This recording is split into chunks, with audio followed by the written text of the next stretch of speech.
Halo, Assalamualaikum warahmatullahi wabarakatuh. Perkenalkan, nama saya Syaira Najwa dari Prodi Sistem Informasi. Di sini saya akan menjelaskan tentang sistem basis data atau sering disebut juga dengan database. Pengertian data. Data merupakan informasi yang disimpan dalam bentuk yang terstruktur di dalam sebuah database. Data ini bisa berupa teks, angka, tanggal, atau jenis informasi lain yang dapat diproses dan dianalisis oleh sistem basis data untuk menghasilkan informasi yang berguna. Ada pula definisi database menurut Peter Robb dan Carlos Coronel. Mereka mendefinisikan sebagai kumpulan yang terstruktur, data yang saling terkait, disimpan secara elektronik di dalam komputer dan dapat diakses dengan menggunakan perangkat lunak khusus. Basis data yaitu kumpulan informasi yang disimpan dalam komputer secara sistematik sehingga bisa diperiksa menggunakan suatu program komputer untuk mendapatkan informasi.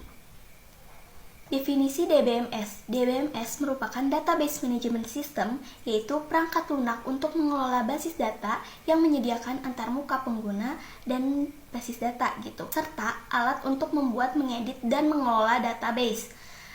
DBMS memiliki beberapa komponen masing-masing yang tugasnya sangat penting di lingkungan sistem manajemen database, yaitu diantaranya ada software, hardware, dan lain-lain. Contoh DBMS ini seperti MySQL, Microsoft Access, dan SQL Server. Nah, apa sih yang dimaksud dengan entitas? Entitas merupakan keseluruhan dari tabel, sedangkan atribut merupakan properti atau karakteristik dari entitas ataupun objek dalam sebuah tabel. Dalam menyimpan tabel karyawan, jadi informasi tentang karyawan gitu, ada atributnya tuh termasuk nama, alamat, dan nomor telepon karyawan. Ada pula record atau tuple, yaitu isi dari deretan dalam tabel atribut gitu. Jelaskan yang dimaksud dengan tipe-tipe relasi dalam database. Database relational adalah bagian dari database yang terstruktur yang memungkinkan kita untuk mengidentifikasi dan mengakses data dalam kaitannya dengan bagian data lainnya dalam database gitu. Jadi umumnya itu mereka tuh saling berhubungan. Misalnya ada one to many, many to one, dan many to many. Contohnya nih, jadi sebuah hubungan antara pelanggan dan produk di mana banyak pelanggan dapat membeli banyak produk dan sebaliknya gitu. Produk bisa dibeli oleh banyak pelanggan, seperti itu. Jelaskan skema relasi. Apa sih yang dimaksud dengan relasi? Jadi, sebuah cara untuk mempresentasikan hubungan antara satu tabel dengan tabel lainnya yang melalui sebuah kolom kunci. Komponen-komponen utama dalam skema relasi adalah tabel, atribut, kunci, dan relasi. Jelaskan skema basis data relational. Relational database schema merupakan kerangka kerja untuk menentukan struktur tabel kolom dan hubungan antar tabel dalam basis data relational yang digunakan untuk memastikan bahwa data yang disimpan secara logis dan efisien. Setiap tabel dalam skema biasanya mewakili satu entitas atau konsep, dengan kolom mewakili atribut dan dari entitas tersebut gitu. Apa yang sih dimaksud dengan relational key? Yaitu atribut atau kombinasi atribut yang digunakan untuk mengidentifikasikan secara unik setiap baris tuple gitu. Jadi dalam sebuah tabel ada basis data relational nih. Nah, kunci relation penting tuh memungkinkan kita untuk membedakan setiap baris dalam tabel yang memastikan bahwa tidak ada duplikasi dalam tabel tersebut gitu. Jadi tidak ada kesamaan, harus unik gitu loh.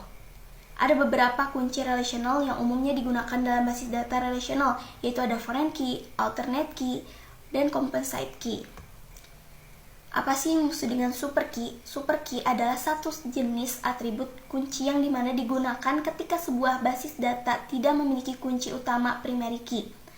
Nah, informasi dari basis data secara unik di sini tuh yaitu informasi yang muncul tidak memiliki nilai file yang sama pada baris data.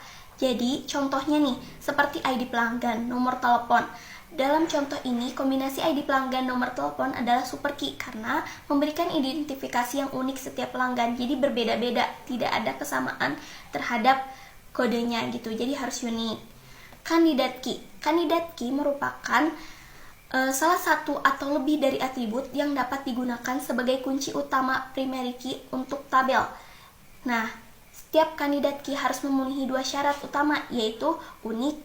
Setiap kandidat key harus minimal, artinya tidak ada subset dari kandidat key tersebut yang juga dapat menjadi unik. Dengan kata lain, tidak ada kombinasi dari beberapa atribut dalam kandidat key yang dapat memberikan identifikasi unik yang sama gitu. Contohnya nih, kandidat key adalah ID pelanggan dalam tabel pelanggan. ID pelanggan dapat dianggap sebagai kandidat key, namun beberapa kasus tabel ini dapat memiliki lebih dari satu kandidat. Misalnya, jika memiliki tabel pelanggan dengan ID pelanggan dan nomor KTP, maka keduanya bisa menjadi kandidat key asalkan setiap nilainya berbeda gitu, unik. Primary key dalam basis data adalah kolom atau gabungan beberapa kolom yang unik untuk setiap barisan dalam tabel. Misalnya ID pelanggan yang berfungsi untuk primary key.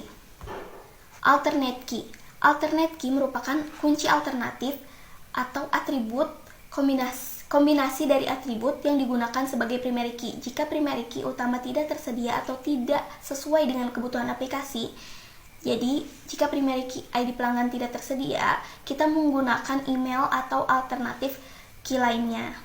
Foreign key adalah sebuah atribut atau himpunan atribut dalam sebuah tabel barisan data. Jadi yang merujuk ke kunci utama primary key atau kunci kandidat. Tujuan foreign key adalah untuk membangun hubungan relationship foreign key yang nilainya harus sesuai dengan nilai kolom yang menjadi kunci utama dari kandidat tabel tersebut gitu. Nah, contohnya itu seperti ID pelanggan dalam tabel pesanan. ID pelanggan di tabel pesanan adalah foreign key yang mengacu pada primary key. Nah, ID pelanggan di tabel pelanggan ini menunjukkan hubungan antara pelanggan dan pesanan. Jelaskan apa yang dimaksud dengan null. Null adalah nilai khusus dalam basis data yang merujuk ketiadaan informasi atau ketidaktersediaan data pada kolom atau atribut tertentu. Biasanya dianggap sebagai nilai yang tidak diketahui atau tidak berlaku dalam operasional gitu. Entity integrity adalah prinsip dalam desain basis data yang menetapkan bahwa setiap baris dalam tabel harus memiliki primary key yang unik dan tidak kosong gitu.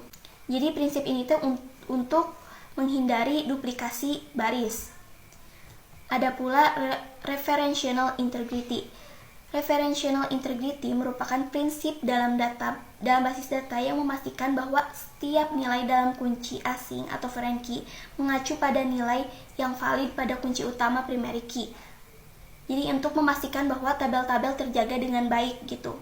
General constraints adalah aturan atau batasan yang diterapkan pada data dalam basis data relational untuk memastikan bahwa integritas dan dalam data konsisten gitu.